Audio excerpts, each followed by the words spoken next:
What are the best pressure points for sciatica relief? If you have sciatica, you may be looking for some self treatments for it, and pressure points or acupressure points are one way that you can get yourself some rather quick relief from sciatica.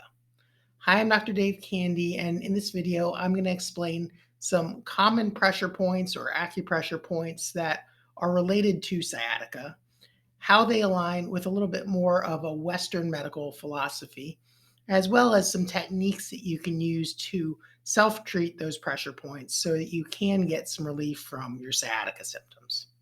So, first of all, what are the common pressure points that are helpful for treating sciatica? Well, largely the pressure points that correlate with sciatica symptoms run along two different meridians. And meridians are energy flow lines in the body. That's the way that they're described in traditional acupressure or Eastern medicine. And the two meridians that are most helpful for sciatica are the bladder meridian, or otherwise known as the urinary bladder meridian, to distinguish it from the other one, which is the gallbladder meridian. Now, on this acupressure map that you see here, this purple line that you see running down the back of the leg, that's the bladder meridian. And that lines up actually pretty well with the course of the sciatic nerve. I'll explain that in a little bit more detail here later. But first, I want to explain the other meridian that has to do with sciatica, and that's the green line that you see running down the outside of the leg here. That's the gallbladder meridian. Now, if you think that acupressure or acupuncture and flowing of energy or chi or life energy is a little bit weird, I want to first explain how that correlates a little bit better with Western medical philosophy so that can get a little better understanding of this if you are from the US or another Western country. So, if you look at these two meridians, the bladder meridian, the purple line down the back of the leg, and the gallbladder along the side of the leg, they run pretty closely with the nerve pathways that make up the sciatic nerve. I'm going to switch over to another picture here, and you'll see the L5 nerve root that runs down the outside of the hip and down the outside of the leg into the top of the foot. That correlates pretty well with the gallbladder meridian. And then the S1 meridian that runs straight down the back of the leg and then into the outside of the foot, that correlates pretty well with the bladder meridian. So I'll flip back over so you can see that bladder meridian runs right down the back of the leg and then into the outside of the foot. And the gallbladder meridian runs down the leg and into the top of the foot as well. Now, at the back of the knee, you'll see that the bladder meridian kind of takes a little bit of a split where it goes to the outer side of the leg in one branch and then to the inner side of the leg in another branch. And right at the back of the knee, your sciatic nerve splits into two different branches, the fibular nerve, which goes down the outer side of the leg, and the tibial nerve, which goes down the inner side of the leg. So when you think of chi or flowing of life energy, really all your nerves do is conduct electrochemical signals, forms of energy from one place in your body to the other. And without those messages flowing to and from your brain and your different body parts, you wouldn't have any life. So it does make sense. We're probably talking about the same things, whether you're from the East or whether you're from the West, just putting different words on it. So now that we've kind of gotten down what meridians are and how acupressure theory works to some extent, I want to go over the pressure points that are most commonly associated with sciatica. And so first we'll start on the bladder meridian. And I'm going to zoom in here a little bit. Okay. So the first bladder point that is associated with sciatica is the bladder 36 point. And that's right at the crease of the buttock here. You'll see it right below the gluteal fold. And so if you're putting pressure on that on your own, you don't want to be in the piriformis, which is what many people typically associate with sciatica. The piriformis is another little muscle that runs through your hip right here. And you'll see the piriformis is that red muscle that goes over top of your sciatic nerve. but the bladder 36 is actually down at the bottom of the pelvis, right on the sits bone, the part that you sit on when you're sitting in a chair.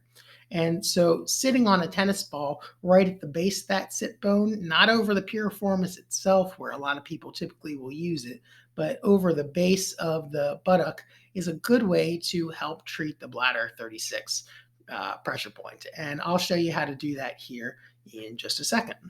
To treat the bladder 36 point, you can just take a tennis ball and put it behind your bottom here. You want it right underneath the bony part. A lot of people will put it over their piriformis, which the sciatic nerve runs under your piriformis.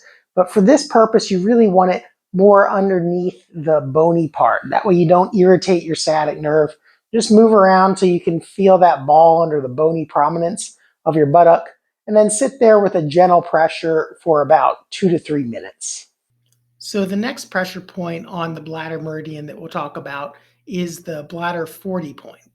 And that's right at the crease of the knee, sort of in that soft spot behind your knee. And there your sciatic nerve is a little bit superficial. It typically splits into the tibial and fibular branches right above the knee. So that can correlate a little bit more with the tibial branch of the sciatic nerve. For the bladder 40 point, you can just take your fingers and put them in the soft spot in the back of your knee like this, and just apply a gentle pressure. Your sciatic nerve is a little bit superficial here. This is right where it branches into the tibial nerve and the fibular nerve. And so you do want to be a little careful pressing back here too hard.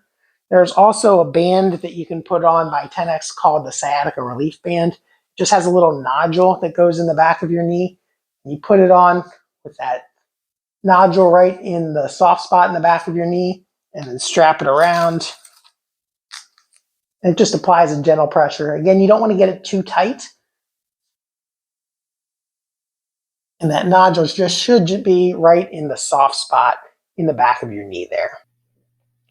Now, the next bladder point that you'll use to help treat sciatica is the bladder 57 pressure point. And that's right in the middle of the calf. So to treat that, you can put pressure on it on your own. You can use a massage gun, or you can use a rolling pin. And I will show you how to do that right now. For the bladder 57 pressure point, you can use a rolling pin and just roll it down the back of your calves. Now, this is good for people with tight calves in general, so you don't have to be as specific with this technique. Just kind of roll around and feel for where you might feel some knots or sore spots. If you are looking specifically for the bladder 57 point, it's right in the middle portion of your calf right there, kind of right underneath the meat of it, right in that area. If you want to get a little more specific, you can use your fingers or a trigger point attachment of a massage gun and just apply a little pressure there for 2 to 3 minutes. Next, we're going to move on to the gallbladder meridian.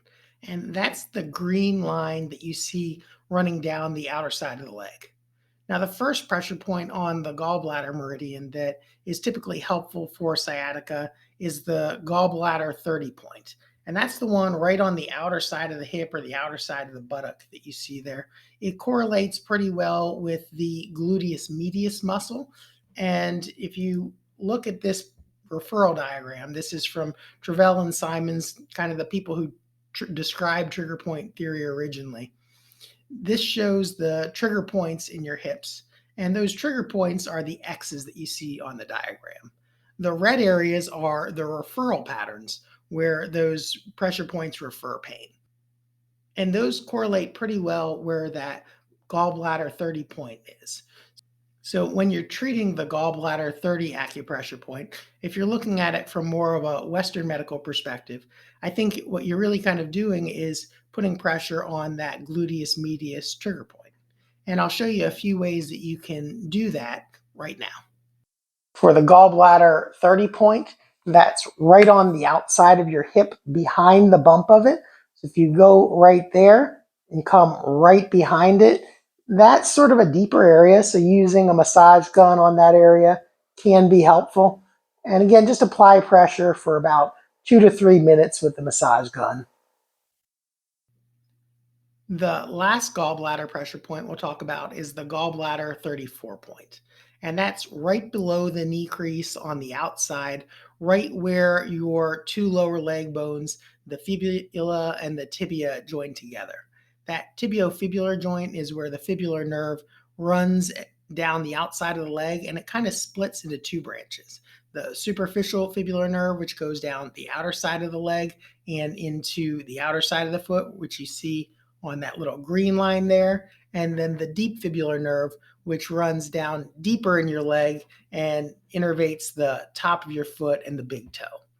So that is how the gallbladder 34 point correlates more with Western medical philosophy. Now, that area yourself, it is kind of superficial because the nerve is very superficial there. And so more gentle treatment techniques, such as just using your hands or fingers behind the fibular head or on the calf muscles in that area, are a good way to treat that point without getting too aggressive and putting too much pressure and kind of getting the nerve a little bit more irritated. And I'll show you tips on how to do that right now. The gallbladder 34 point is right behind your knee on the outside. This is right where the common fibular nerve splits off of your sciatic nerve and runs right behind this bump or this bone on the outside of your knee. You want to be a little careful here because the nerve is pretty superficial and it can be tender, especially if it's already irritated. So just apply a gentle pressure with your fingers to the calf muscle in that area and hold for about 2 to 3 minutes. I wouldn't recommend using a massage gun in this area because it is a little bit more of an irritable area and it may be just a little too vigorous having that massage gun pounding on it. So hopefully you found these tips helpful to learn how to relieve your sciatica using pressure points. Now, I will mention that if you do have sciatica, it is important to find out the root causes because there are many different things that can cause sciatica. It's not just one problem. It can come from your back, it can come from your hip, or in other cases, it can come from more peripheral areas further down the course of the nerve. And so, if you happen to be watching this in St. Louis and you do need some more help for your sciatica, feel free to reach out to us at More for Life. And if you're watching this from somewhere else, I do have a Relieve Sciatic Nerve Pain at Home course that you can get at relievesciaticnervepain.com. You'll learn how to figure out what are the factors contributing to your sciatica, as well as some self-treatments that you can use to get it better. And no matter where you're watching this from, if you found this video helpful, give it a like and subscribe to our channel so you can get notified of our future videos. Now, for more information on the different things that can cause sciatica, I'm going to refer you to a different video which will pop up right here.